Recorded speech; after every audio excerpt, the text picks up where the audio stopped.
کہنے لگے ہم اپنے بتوں کی مدد کریں. کیسے مدد کریں گے؟ کہ ہمارے بتوں کی اس نے گستاخی کی، ان کو توڑ دیا، ہم اس کو سزا دیں. سزا کے لیے اعلامیہ جاری کر دیا گیا، سزا کا اعلان کر دیا کہ ان کے لیے ایک بہت بڑی آگ تیار کی جائے گی اور اس آگ کے اندر ان کو جلا کر راکھ کر دیا جائے گا. یہ سزا ہے. چنانچہ آپ کو گرفتار کر لیا گیا. اب آگ جلانے کے لیے انہوں نے 1 مہینے کا ٹائم رکھا. 1 مہینے بعد ان کو آگ جلا کر اس کے اندر ڈالا جائے گا. 1 مہینہ کیا کریں گے بھائی؟ 1 مہینہ لکڑیاں اکٹھی کی جائیں گی. چھوٹی موٹی آگ نہیں جلانی، 1 مہینہ پورا لکڑیاں اکٹھی کی جائیں اور پورے ملک سے ہر آدمی، مرد ہو عورت ہو، وہ ان لکڑیوں کے اندر اپنا حصہ ڈالے اور جیسے کیسے بھی ان لکڑیوں میں اپنا حصہ ڈال کر اس آگ کے اندر حصہ ڈالے کہ ہم ان کو جلانا چاہتے ہیں. خواتین منتیں مانا کرتی تھیں، اگر میرا فلاں کام ہو جائے تو میں حضرت ابراہیم علیہ السلام کے لیے جو آگ تیار کی جا رہی اس کے لیے لکڑیاں جمع کر کے دوں گی. اتنی لکڑیاں میں دوں گی اگر میرا فلاں کام ہو جائے.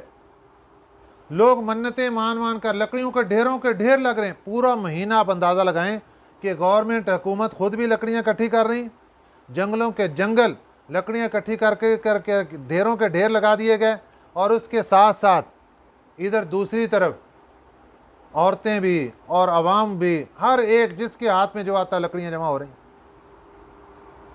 پھر اس آگ کو جلایا گیا. وہ آگ اس قدر تیز ہو گئی کہ بلندیوں کو چھونے لگی.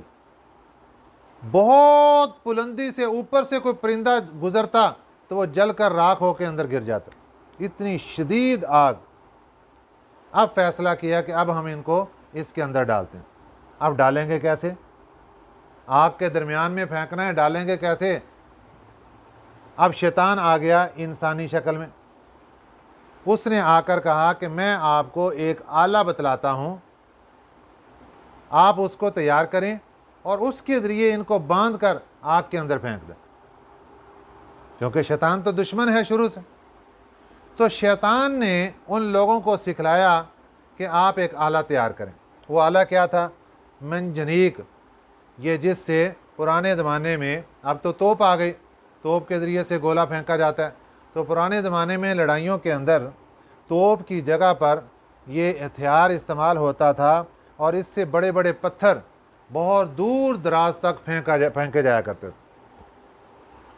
تو یہ آلہ تیار کیا گیا اور حضرت ابراہیم علیہ السلام کے کپڑے بالکل اتار لیے گئے اور آپ کو رسیوں سے باندھ دیا گیا، ہاتھ پاؤں میں بیڑیوں سے جکڑ دیا گیا، اور پھر اس مشین اور اس آلے سے آپ کو اٹھا کر جب آگ کے اندر پھینکنے لگے تو اللہ تعالیٰ سے کی طرف تمام فرشتوں نے درخواستیں بھیجیں کہ یا اللہ، آپ کے پیارے خلیل کو آگ کے اندر پھینکا جا رہا ہے، ہم مدد کرنا چاہتے ہیں. اللہ نے فرشتوں کو اجازت دے دی، جاؤ جو کرنا چاہتے ہو کرو. اب فرشتے، ہواؤں والا فرشتہ پہنچا، اے پیارے خلیل آپ مجھے حکم دیں، ہوائیں میرے کنٹرول میں ہیں، یہ ساری آگ ابھی ایک لمحے کے اندر اٹھا کر ہواؤں کے اندر اڑا کر راکھ کر دو. حضرت ابراہیم علیہ السلام نے فرمایا نہیں، مجھے آپ کی مدد کی ضرورت نہیں، مجھے میرا اللہ کافی ہے اور اللہ میری مدد کرے گا. ادھر جناب پانی والا فرشتہ آ گیا، بارشیں کا نظام والا. اے ابراہیم آپ مجھے اجازت دیں، میں مدد کرتا ہوں، پانی برسا کے ابھی ساری کی ساری آگ کو ختم کر دیتا ہوں. آپ نے فرمایا تیری مدد کی ضرورت نہیں، مجھے اللہ کی مدد کافی ہے. مختلف فرشتوں نے اپنے آپ کو پیش کیا اور حضرت ابراہیم علیہ السلام کے بارے میں مفسرین اکرام نے لکھا ہے کہ آپ نے اس وقت اللہ کی جناب میں اپنی مدد کے لیے درخواست بھی پیش نہیں کی. صرف کس لیے کہ حضرت ابراہیم علیہ السلام کا تعلق اللہ کی ذات سے اتنا مضبوط تھا کہ وہ سمجھتے تھے کہ میں جب اللہ کے نام پہ جا رہا ہوں، اللہ خود مجھے دیکھ رہے ہیں، اللہ خود ہی میری مدد فرمائیں گے. درخواست تک بھی پیش نہیں کی. ادھر مشین کے اندر ڈال کر، اس آلے کے اندر ڈال کر آپ کو آگ کے اندر پھینک دیا گیا. اللہ تعالیٰ نے ڈائریکٹ آگ کو خطاب فرمایا، فرمایا اے آگ ٹھنڈی ہو جا اور سلامتی والی ہو جا، میرے ابراہیم کو تکلیف نہیں پہنچنی چاہیے۔ اور ادھر اللہ تعالیٰ نے حضرت جبرائیل امین علیہ السلام کو بھیجا، وہ ایک خوبصورت قالین لے کر آئے اور جنت سے خوبصورت لباس لے کر آئے۔ حضرت ابراہیم علیہ السلام کے چونکہ کپڑے اتار دیے گئے تھے، آپ کو لا کر جنتی لباس پہنا دیا گیا، آپ کے لیے قالین بچھا دیا گیا اس آگ کے اندر، آپ قالین کے اوپر بیٹھ گئے، اور جتنی آپ کو رسیوں سے باندھا گیا تھا آگ نے ساری رسیاں جلا کر خاک کر دیں، راکھ بنا دیں، اور آپ بالکل چھوٹ گئے اور بالکل آپ کے ہاتھ پاؤں سب کھل گئے۔ حضرت جبرائیل امین علیہ السلام آپ کے ساتھ بیٹھ گئے غم خاری بٹانے کے لیے کہ آپ کو پریشانی نہ ہو۔ اب ادھر وہ دیکھ رہے ہیں کافر کہ ابھی چند لمحوں کے اندر آپ بالکل ختم ہو جائیں گے، لیکن نمرود بادشاہ کیا دیکھتا ہے کہ اتنے دن گزر گئے، 7 دن گزر گئے، ایک روایت میں 20 دن 40 دن تک گزر گئے، اور آپ جب باہر نکلے تو بالکل کوئی ایک آگ نے ایک آپ کے بال کے برابر تک بھی آپ کو نقصان نہیں پہنچایا، کیونکہ اللہ کا حکم آ چکا تھا۔ آگ کے اندر جلانے کی طاقت ہے، لیکن میرے اللہ کے حکم سے ہے۔ جب اللہ اپنا حکم دے دیتے ہیں کہ آگ نہیں جلانا، نہیں جلاتی، تو اللہ کی مرضی کے بغیر کچھ نہیں ہوتا۔ ایک ہے اللہ کا قانون، ایک ہے اللہ کی قدرت۔ اللہ نے قانون بنا دیا ہے کہ آگ جلاتی ہے، اللہ نے قانون بنا دیا ہے کہ پانی غرق کر دیتا ہے، پانی اپنے اندر ڈبو دیتا ہے، لیکن اللہ کی قدرت بھی ہے کہ اللہ اگر حکم دیتے ہیں آگ نہیں جلاتی، اللہ اگر حکم دیتے ہیں چھری نہیں کاٹتی، اللہ حکم دیتے ہیں تو پانی اپنے اندر نہیں ڈبوتا۔ جس طرح حضرت موسیٰ علیہ السلام کا پورا قافلہ لاکھوں کی تعداد میں بحر کلزم سے گزر کر پار ہو گیا۔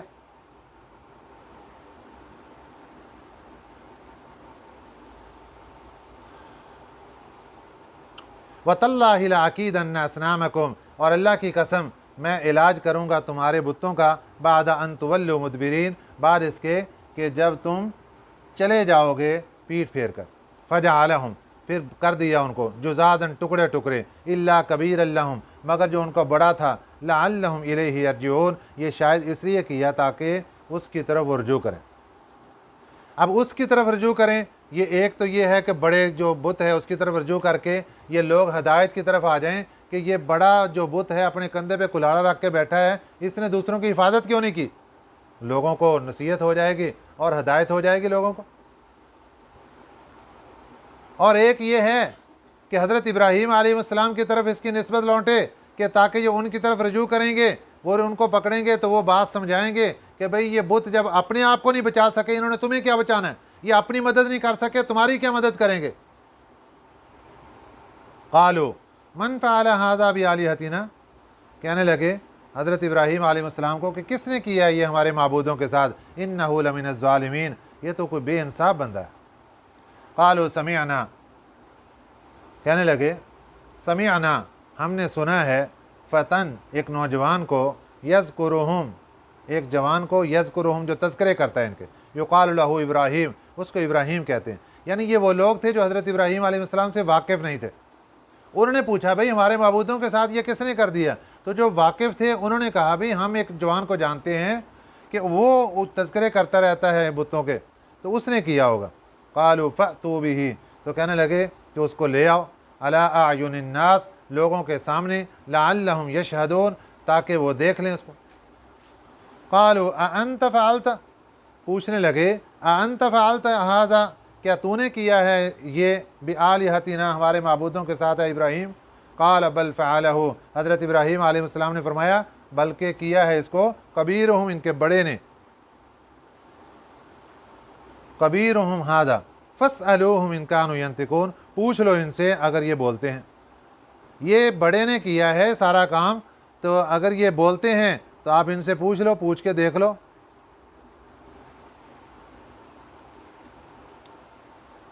فرجعوا الی انفسہم، جب یہ حضرت ابراہیم علیہ السلام نے یہ بات کی کہ بھئی یہ اگر بولتے ہیں تو ان سے پوچھ لو، فرجعوا الی انفسہم، وہ سوچنے لگے اپنے جی میں، فرجعوا وہ لوٹے الی انفسہم اپنے جی میں، یعنی اپنے جی میں گریبان میں جا کر سوچنے لگے، فقالوا انکم انتم الظالمون، اور کچھ لوگ کہنے لگے کہ انکم انتم الظالمون، بے شک تم تو بڑے بے انصاف لوگ ہو، کن کی پوجا کرتے ہو جو آج اپنے آپ کو نہیں بچا سکے، ہمیں خاک بچائیں گے، اپنا نہیں کوئی فائدہ کر سکے ہمیں کیا فائدہ پہنچائیں گے، بڑے تم ظالم لوگ ہو۔ ثم نکسوا، پھر جھکا لیا انہوں نے، علی رؤوسہم اپنے سروں پر جھک گئے، سروں کو نیچے جھکا لیا،